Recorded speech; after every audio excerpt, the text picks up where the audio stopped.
Assalamualaikum warahmatullahi wabarakatuh. Bertemu kembali dengan Ustadz Ustadzah dalam pembelajaran tema 4 globalisasi, subtema 1 globalisasi di sekitarku. Adapun muatan yang akan kita pelajari, pertama muatan IPA KD 3.6 menjelaskan cara menghasilkan, menyalurkan dan menghemat energi listrik. Muatan IPS KD 3.3 menganalisis posisi dan peran Indonesia dalam kerjasama di bidang ekonomi, politik, sosial, budaya, dan lain-lain. Muatan IPA KD 3.6 proses menghasilkan energi listrik. Globalisasi mempunyai pengaruh sangat besar bagi kemajuan teknologi terkait energi listrik. Sumber utama energi listrik adalah pembangkit listrik. Contoh, pembangkit listrik adalah pembangkit listrik tenaga air atau bisa disebut PLTA. Cara kerja PLTA adalah: yang pertama, PLTA memanfaatkan energi air yang mengalir. Yang kedua, aliran air dialirkan melalui pipa-pipa khusus untuk menggerakkan turbin. Yang ketiga, gerakan turbin tersebut nantinya akan diubah menjadi energi listrik di dalam generator. Dalam ruang lingkup yang lebih kecil, beberapa daerah menggunakan pembangkit listrik secara mandiri, dinamakan pembangkit listrik mikrohidro. Pembangkit listrik mikrohidro menggunakan aliran air untuk memutar kincir air. Kincir air kemudian menggerakkan turbin hingga menghasilkanlah energi listrik. Ayo sekarang sebutkan manfaat energi listrik dalam kehidupan sehari-hari. Proses penyaluran energi listrik. Yang pertama, energi listrik yang dihasilkan oleh pembangkit listrik tenaga air atau PLTA siap untuk disalurkan.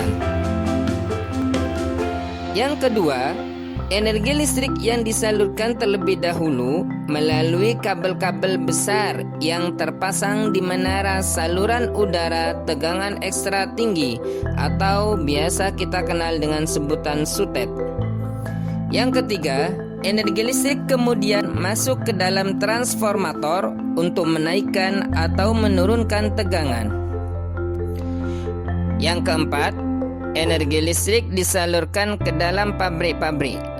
Pabrik biasanya membutuhkan energi listrik cukup besar untuk keperluan produksi. Yang kelima, energi listrik kemudian masuk kembali ke dalam transformator. Transformator ini berfungsi untuk menurunkan tegangan.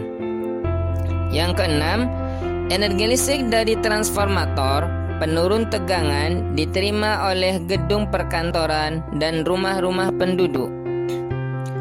Adapun komponen utama dalam proses penyaluran listrik, yang pertama, sistem pembangkit berfungsi untuk mengubah sumber energi menjadi energi listrik. Sumber energi bisa berupa aliran air, panas bumi, angin, uap, atau tenaga matahari. Yang kedua, sistem transmisi berfungsi menyalurkan energi listrik dari pusat pembangkit ke pusat-pusat beban. Ada dua jenis saluran transmisi, yaitu saluran udara dan saluran kabel bawah tanah.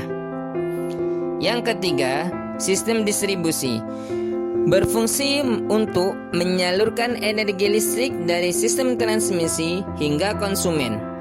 Sistem distribusi dibagi menjadi dua, yaitu distribusi primer dan distribusi sekunder. Distribusi primer berasal dari jaringan transmisi yang diturunkan tegangannya di gardu induk menjadi tegangan menengah sebesar 20 kV. Distribusi sekunder berasal dari gardu distribusi menuju konsumen dengan tegangan rendah sebesar 220 volt. Yang keempat, transformator berfungsi untuk menaikkan atau menurunkan tegangan listrik. Transformator juga sering disebut trafo. Transformator terbagi menjadi dua jenis. Yang pertama, transformator step up dan transformator step down. Transformator step up berfungsi menaikkan tegangan yang dihasilkan dari pusat pembangkit. Transformator step down berfungsi untuk menurunkan tegangan. Itulah muatan IPA yang kita pelajari terkait komponen utama dalam proses penyaluran listrik dari awal pembangkit sampai ke konsumen. Untuk selanjutnya muatan IPS KD 3.3. Nah,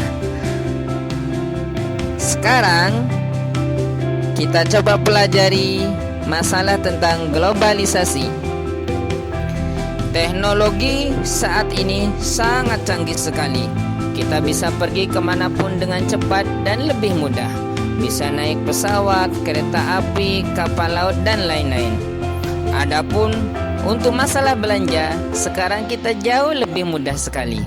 Kita bisa belanja online dengan berbagai macam aplikasi yang tersedia. Inilah di era globalisasi ini kita semuanya terasa lebih mudah. Apa itu globalisasi? Globalisasi dapat diartikan meluas dan membaurnya pengaruh kebudayaan dan ilmu pengetahuan ke seluruh penjuru dunia. Kapan globalisasi ini terjadi? Globalisasi terjadi ketika warga dunia dari berbagai bangsa dan negara berinteraksi dan memberikan pengaruh satu sama lain. Coba perhatikan gambar-gambar produk-produk berikut. Bisakah kamu menerka negara mana yang memproduksinya? Ayo kita perhatikan dan bahas satu persatu. Batik. Batik berasal dari Indonesia. Yang kedua, karpet berasal dari Turki. Yang ketiga, boneka. Boneka berasal dari Tiongkok. Yang keempat, mobil. Mobil berasal dari Jepang. Yang terakhir adalah susu. Susu berasal dari Selandia Baru. Nah, produk-produk tersebut sudah mudah ditemukan di berbagai macam negara, terutama di negara kita. Nah, globalisasi memungkinkan beragam macam produk bisa ditemukan. Kita bisa menemui berbagai makanan dari negara lain seperti pizza, jam tangan, atau boneka dari berbagai macam negara lain. Nah, sekarang apakah ada produk Indonesia yang bisa kita temukan di luar negeri? Produk Indonesia juga bisa ditemui loh di luar negeri, misalnya batik dan Indomie. Kira-kira kenapa ya kita bisa kapan mungkin kita bisa menemui Indomie? Dan kenapa kok Indomie bisa ada di negara lain? Nah, inilah perkembangan komunikasi dan transportasi menjadikan barang tersebut mudah ditemui di negara lain. Tidak hanya terbatas produk, globalisasi terjadi dalam berbagai bidang.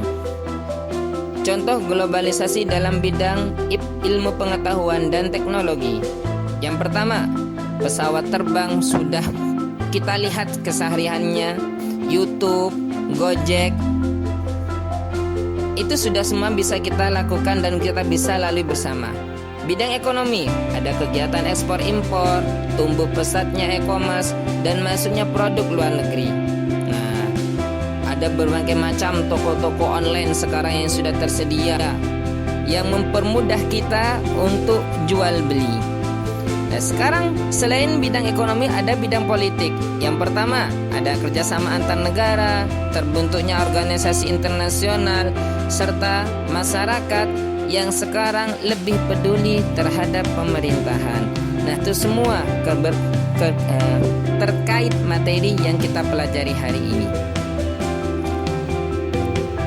Terima kasih Semoga apa yang disampaikan ini bisa bermanfaat untuk kalian dan kalian Allah permudah dalam memahami materi tersebut. Wassalamualaikum warahmatullahi wabarakatuh. Sampai jumpa di video selanjutnya.